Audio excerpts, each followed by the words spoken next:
how the U.S. is helping India build nuclear power plants, and why officials believe they are crucial for peace and stability in the Indo-Pacific region. Welcome to VOA Asia Weekly. I'm Chris Casquejo in Washington. That story is just ahead, but first, making headlines. Chinese officials have called off the search for survivors after a 7.1 magnitude earthquake Tuesday struck one of Tibet's holiest cities, Tingri, killing more than 120 people and trapping more than 400 under the rubble. The tremors also affected Nepal, Bhutan, and India.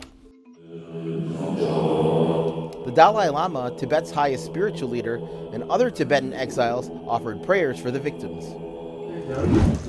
As the minister responsible for aviation safety, I feel a heavy responsibility for this disaster. South Korea's Transportation Minister Park Sang-woo plans to resign over the Jeju air crash that killed 179 people last month. He said he would find the right time to step down after addressing the current situation. North Korean state media reported the successful test launch of a new intermediate-range hypersonic missile. The missile is designed to strike remote targets in the Pacific Islands. North Korean dictator Kim Jong-un said that his nuclear push is to counter different security threats the hostile forces pose to our state. The Philippines has deployed its Coast Guard to monitor China's largest Coast Guard vessel, nicknamed the Monster.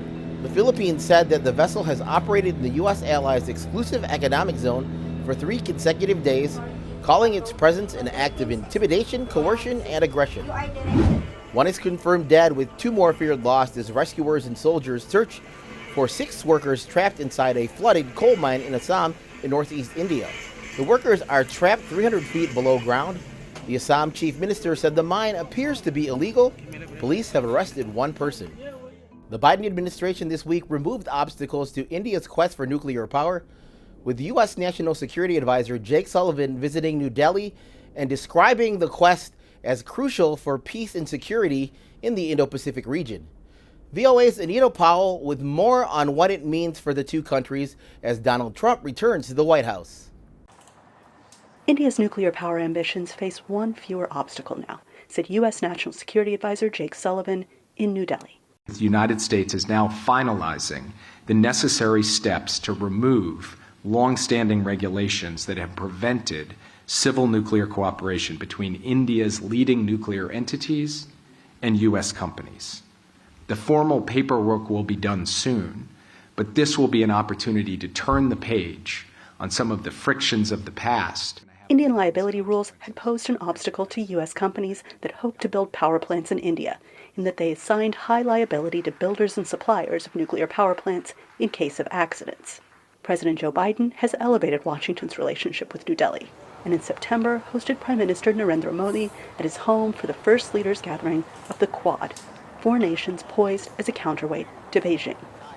India watchers in Washington say Sullivan's visit launched key announcements in areas like space cooperation, defense, and more, all meant to build momentum for the next U.S. administration, and to let the outgoing leadership make a point. So I think it really does put a really strong pound point on the fact that India is prioritized there and above a lot of our other partnerships. And it's a partnership that has grown even amid their differences, like India's continuing ties with Moscow after Russia invaded Ukraine. Rosso listed reasons that he believes security cooperation will stay afloat, and cited Trump and Modi's good personal rapport. The tension this time around, he said, will be economic. You're going to have less cheering for outbound investments, a lot more pressure in India to buy more American goods, whether it's hydrocarbons or defense goods, the things the government of India actually has control of buying. So the economic side is where I'm a little bit more concerned. I think India will fare better than a lot of our major partnerships in the next 4 years. Anita Powell, VOA News, Washington. Visit voanews.com for the most up-to-date stories. I'm Chris Casquejo. Finally, while people are slipping and sliding away in the ice here in D.C., our panda friends at the National Zoo seem to view the snow differently. Bao Li and Ching Bao enjoyed their first snowfall at their new home at the National Zoo here in Washington, D.C. The panda duo rolled in the snow and climbed trees. They'll make their public debut at the zoo on Friday, January 24th. Thanks for watching VOA Asia Weekly.